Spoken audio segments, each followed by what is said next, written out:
So, hi everyone, welcome to this segment of Event TV and Knowledge is Currency Chats. This week we are going to be chatting with Janet Omstead, who is the author of the playbook. Janet is going to walk us through her experience of getting self published, things to think about, and what it takes. So, stay tuned.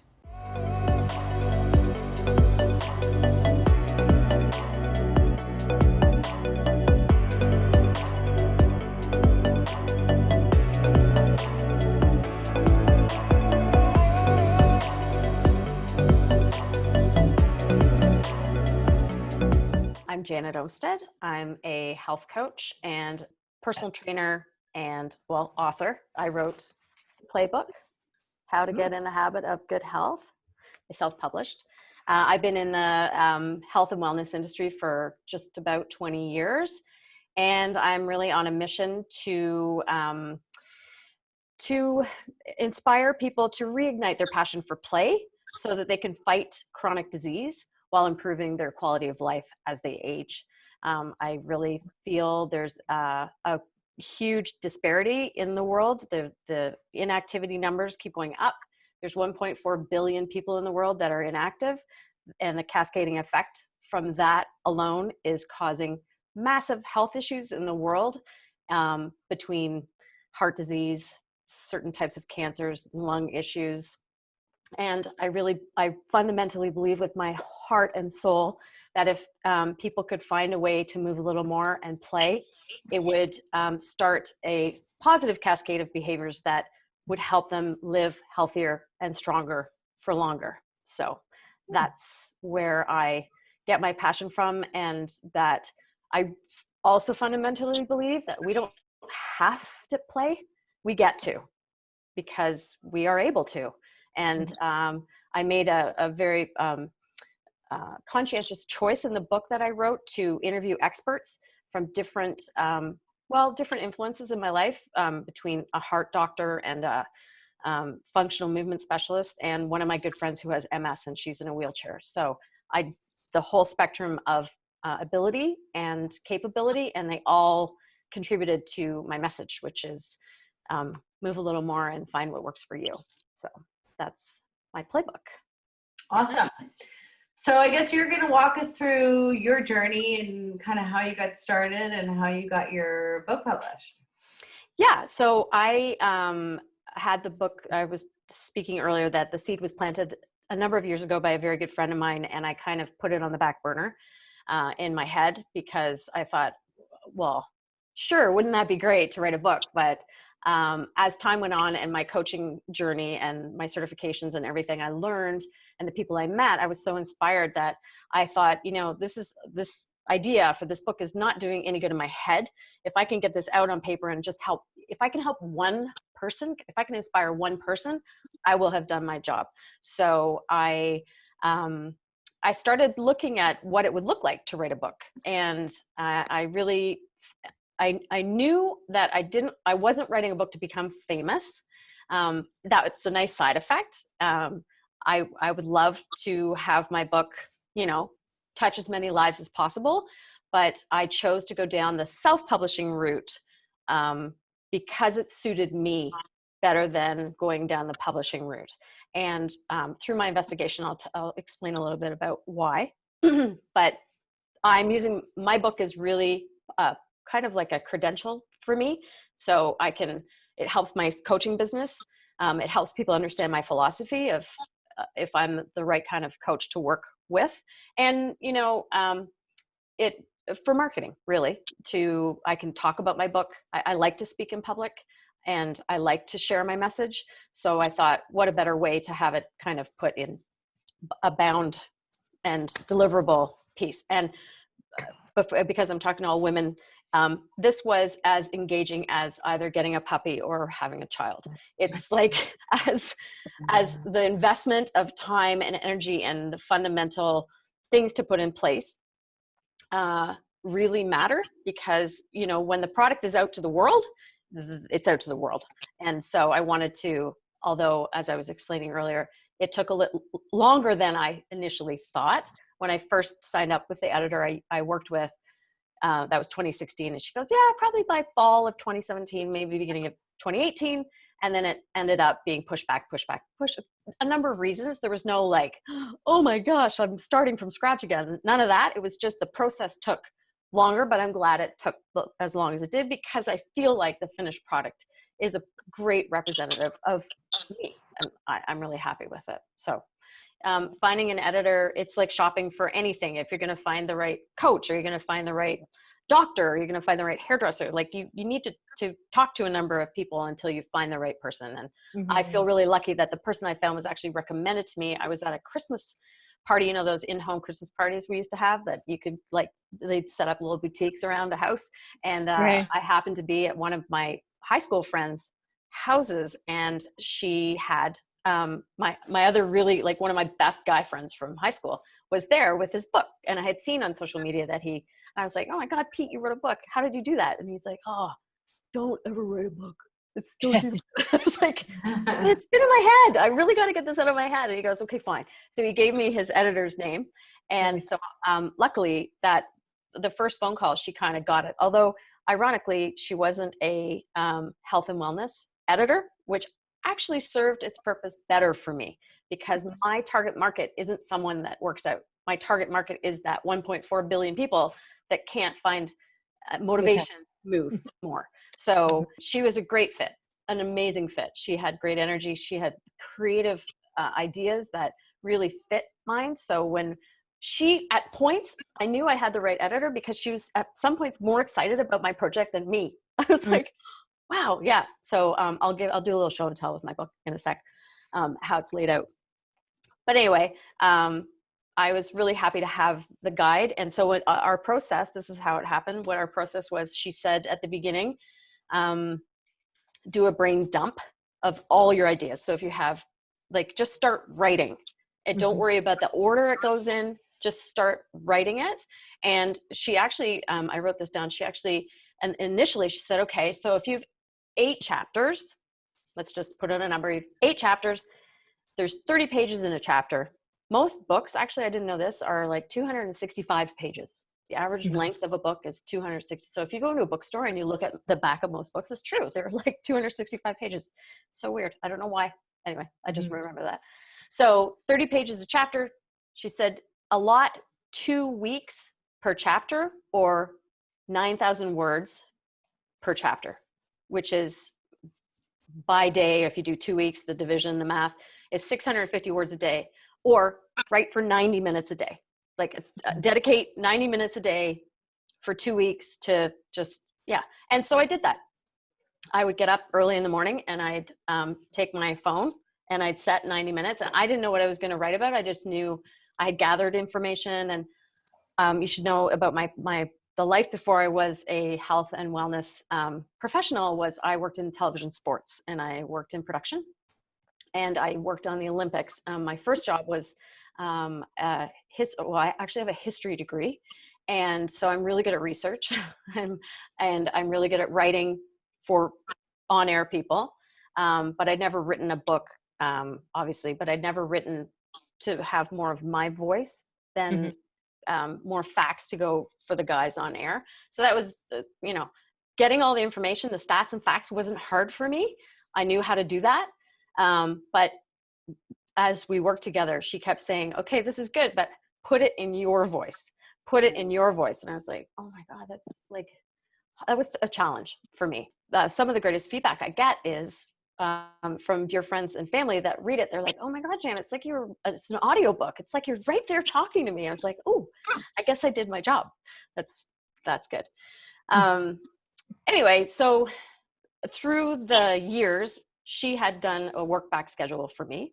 And then as we got closer, and she promised this, like she said, once 2019 hits, it's going to speed up really fast. The final pieces, when everything's pulled together, goes really fast. And so she was right. It was at the printer by June. There was a few technical difficulties with the printer, but the other piece of this was, it wasn't just about the writing, it was about the design. So there are people that do cover designs. Emily, you were talking about this, like cover designs, interior design. What do you want it to look like? What do you want the cover to feel like? What colors do you like? So I had to go through this whole, she had a branding guy to help me because, which was part of her you know, business as Right. she pulls all these pieces together, like a production, actually, a lot like a television production. You have this piece, but you have to pull in all these pieces to make it a actual production. So we sat down one time, the three of us, and he said, bring what you like, you're visually like, go to a bookstore and take pictures of what covers you like, what colors you like, do kind of a, like, what kind of paper do you like, what kind of font do you like, all these things that I just like, I just want to write a book.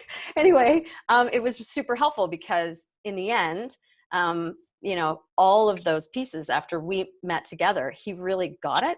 And it was actually Tracy that came up to, because play is my expertise. She came up with using this as my logo, the play button, but also my last name is Omstead. So the O really works for me as a brand identifier, which is good. And so, yeah, the rounded corners on the edges, that was her idea. In the book, there's lots of big headlines to help divide the chapters and the fonts. Like, so she said, so that's so people can pull, like they could just open and go, oh, here's a little tidbit or something. It's a super, I really, really, really, really worked hard on keep it simple, stupid. I have that from English class in like grade 10. Just keeping it simple because I'm writing about a very complex, I'm writing about health, right? And geez, there's lots of opinions out there. It's a very confusing world. And I wanted to keep it super simple for people. So simple, in fact, at the very, very beginning, I made it very clear. This is not an exercise book. And I did that on purpose. And because I really wanted to set the tone. I didn't want someone in a bookstore, because I do visualize, I'm going to be in chapters in indigo. And I didn't want this put on a table and people go, oh, great, another exercise book. So yeah, anyway, there's a couple other features in here. Obviously I have the interviews I did with my experts. I write about the idea in the chapter, and then I back it up with the interviews I did with my experts. I also use something which I really love, which was kind of fun. They're called acrostics. Does anybody remember acrostics from English? It's when you take a word like love, L-O-V-E, and you write words to go off it. So for the example, I used habit. You see habit, and then I came up with head and body invested together. Play, I use as please look after yourself. So every chapter has some of those. And then also getting advanced praise. I had to send out my manuscript to people I trusted, knew, and liked about, and people that had enough clout. Like a very, very good friend of mine is a vice president at the YMCA. And so he wrote the quote on the cover. And then I had a number of broadcasting friends that wrote a little blurb at the front and that kind of thing. So that was good. And the one other thing I love about it, which was my editor's idea, is a play line. So through the whole book, at the bottom, you can see there's a line, a continuing line. Do you remember those flip books as kids that you could go like that and see the little dude? You know, I was thinking about doing that, but then she came up with this idea of doing a play line at the bottom that every page. So this one says, like, it's a clock. It says 1% better every day. And then the next page, it's a little tip, like listen to the beat, like listen to music when you play, or start small. There's little feet. Yeah. So there's my show and tell about my book. And then as far as key lessons, for me, it was if you want to do the bare ass minimum, there are editors or people to hire on like Fiverr or other, there's other places to find people to help you edit your information, but I would never recommend doing it by yourself unless you're going to do like a PDF version of a book that you're going to sell through ClickFunnels or Kajabi or downloadable type of PDFs. It's going to take you way longer than you think. It's an excellent tool to support your business. And like I said, it's like having a kid. Enjoy the process. Don't do it because you think it's a cool thing to do. Do it because it's a real process. And don't do it to make money. It's not about making money. It's about just delivering something that you're passionate about that will make you really proud. So I think there was a question about the. No, there's a few, anyone that has questions. So some Yeah. of these are mine, and the entrepreneur in me wants to know basically, how do you make money, and what. Well, you don't. You don't write a book to make money. So if you use if you get it published with a publishing house, sometimes they give you an advance, but really the profit margin, you don't really make very much money. And when you self-publish, you have control over either having all the books delivered to your house and you ship them out, or you can use Amazon. So I used a bit of both. It actually takes Amazon Canada takes longer to put it through their system than Amazon US, but I have it in both Amazon Canada and Amazon US. And Tracy, my editor, helped me with all of that. You need your ISBN number. You need to price your book that, with the tax and the shipping, and you don't want to overprice your book because then no one will buy it. But Amazon gets 30 to 40% of the profit when they're doing all the distribution and all of that. And the rest I have in my house. So yeah, it's 50% more than you get paid and make money. Sorry? How does the editor get paid and make money? Like, what do they take a percentage of what? No, she just charged me a flat fee. Okay. Yeah. So the costs range depending on what you get and what you're willing to pay. Like if you hire an editor like I had that has tons of experience, I was expecting to pay more. But I also knew that I wanted to only do it once. I didn't want to do it multiple times. So like I said, Upwork or Fiverr if you want to go that route. And I mean, she definitely helped me with guiding my writing. She helped me hit my deadlines. She helped me, you still have to do all the changes the editor, after she reads it, you still have to go and make all the edits, but it goes back and forth. You work really, you work together. I had the editor cost, and I had my website at the same time. I was designing. She had a guy to help me with that. Then the interior design guy who also did my branding. Then I had business cards, and I converted it to an ebook. So it's also available on ebook. Just doing that alone was like $1,200. Then, the PR piece. So you can do your own, like you were saying, Emily, like I'm thankfully pretty good with social media, but it's a time suck, right? Like it's a full-time job. So the media world has changed how book releases happen. And I wasn't signing at bookstores, so I had to pitch stories about my story to make it, a story that someone would want to pick up. So I did hire a PR person to kind of help me get what they call a blad, which is kind of an intro to the book, an intro to the author, and that goes out by email to newsrooms, to Maryland dentists, to magazines, to a whole network of people to see if they want to pick up anything. And it's really about timing. Like, when I wrote my book, there wasn't a pandemic, obviously, but now people are looking for ways to get creative because they can't go to a gym and they need to move their bodies. And that's what my book's all about, finding something you love to do and go do it. You don't need a gym. I'm a gym person, but that's because I like a gym. But like I said, I wasn't writing for someone like me.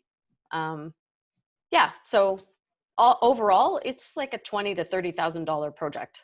It's not cheap. Sorry, I'm asking very personal questions, so feel free. That's okay. I'm an open book. No pun intended. You decline that? So what did you price your book at? $23.95. And did they help you decide what to price? Tracy helped me decide. Yeah, my editor. So basically you paid for all of the books outright, and then as you sell them one at a time, you're paying back that investment. How did you determine how many books you were going to buy? Oh, that's a very good question. So it's kind of a crapshoot. It was really about how much storage did I have at home and how much did I want to ship off to Amazon. So like the printing house gives you price costs per, the less you print, the more it costs. So I had like between 500, 750 and 1,000 copies. So I went for 750 because my goal is to sell them out. I want to be able to go, okay, you need to run another print. And I'm down to about 200 books. So it's going okay. And you really have a year, like from when it's published to to, and all the PR and all that stuff that has to get done, you know, because after a year it's like, okay, yeah, I wrote a book. It's weird that way, but that's the reality, apparently. I don't know. I'm getting more interest now, which is good. As time has gone on and the world has shifted the way it has, people are wanting to talk to me about, you know, not only my book like this, but my angle of how I help people and coach people. So.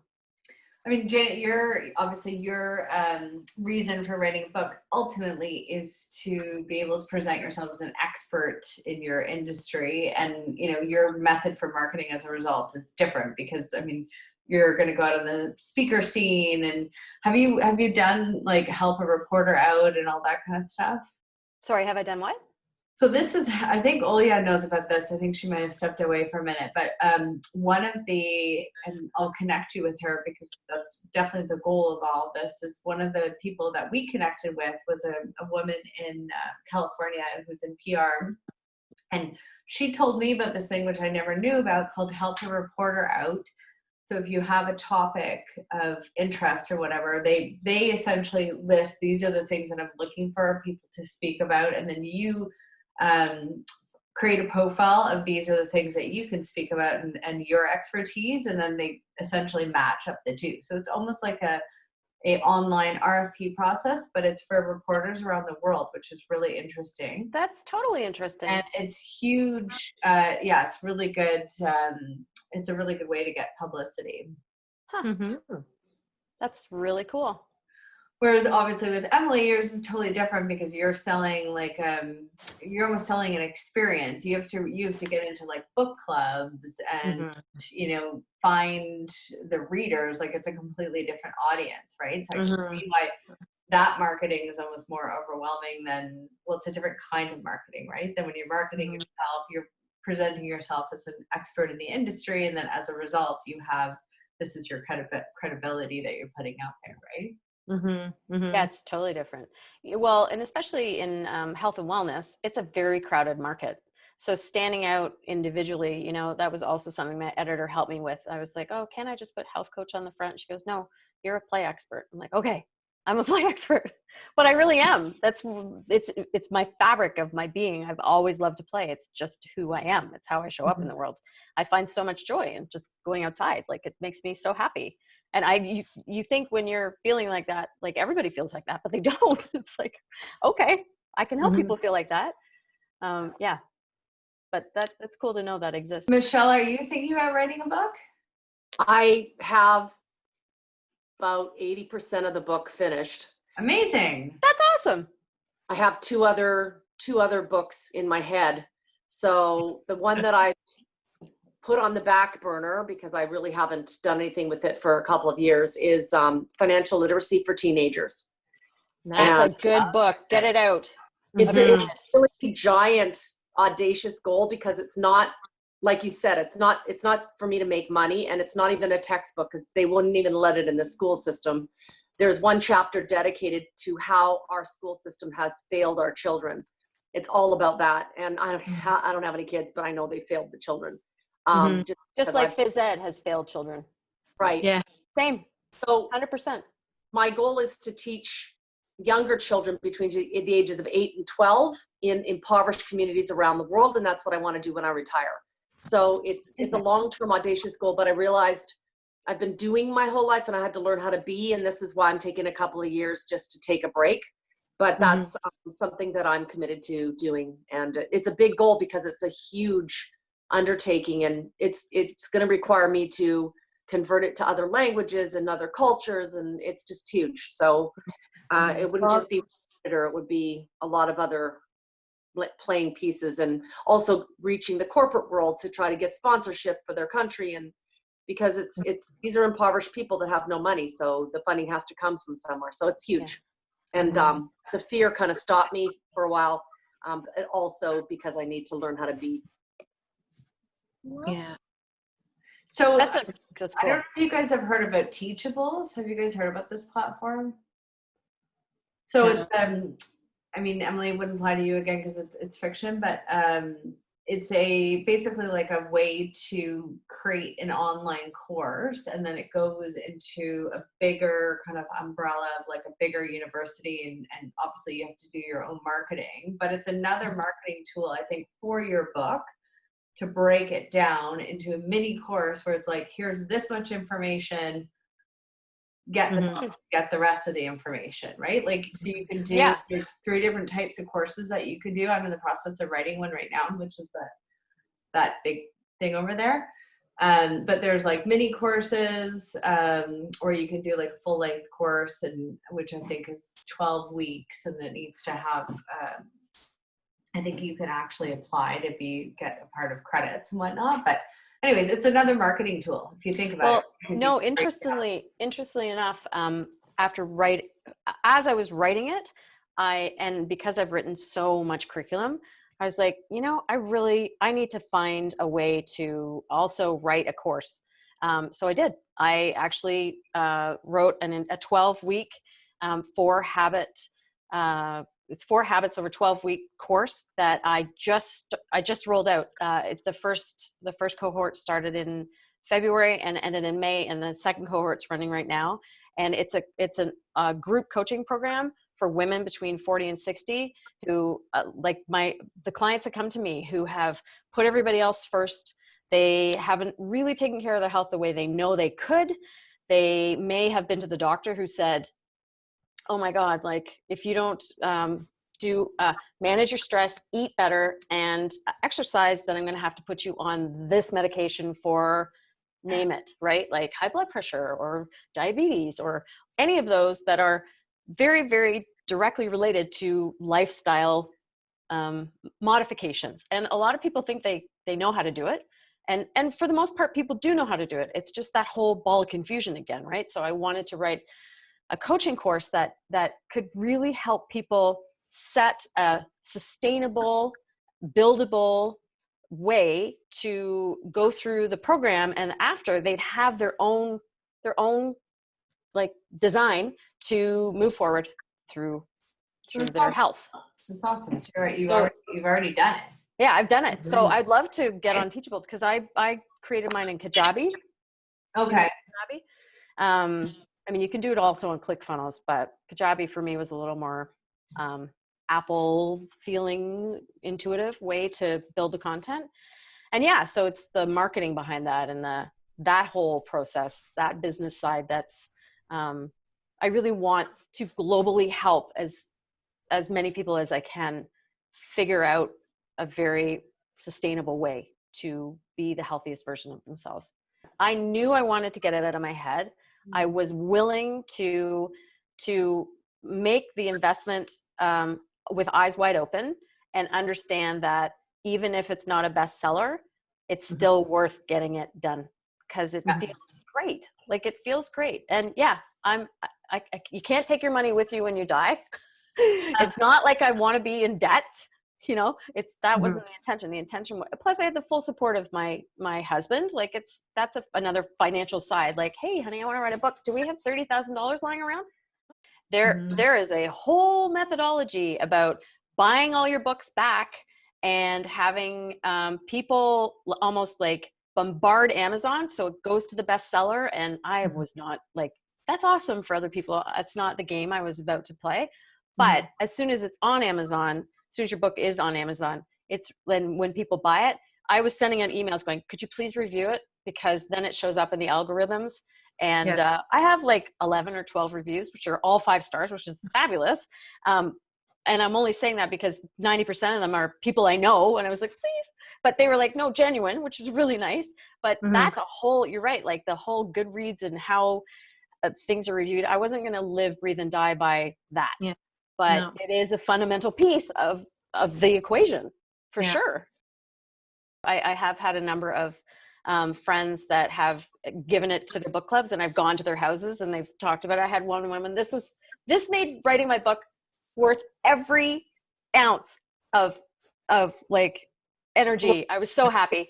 This woman was at this book club and she came in and she's like, oh, it's really nice to meet you. And people went around to say what they liked or didn't like. I'm just like, whatever. You liked it, you didn't, whatever. And she goes, okay, so you've completely changed my life.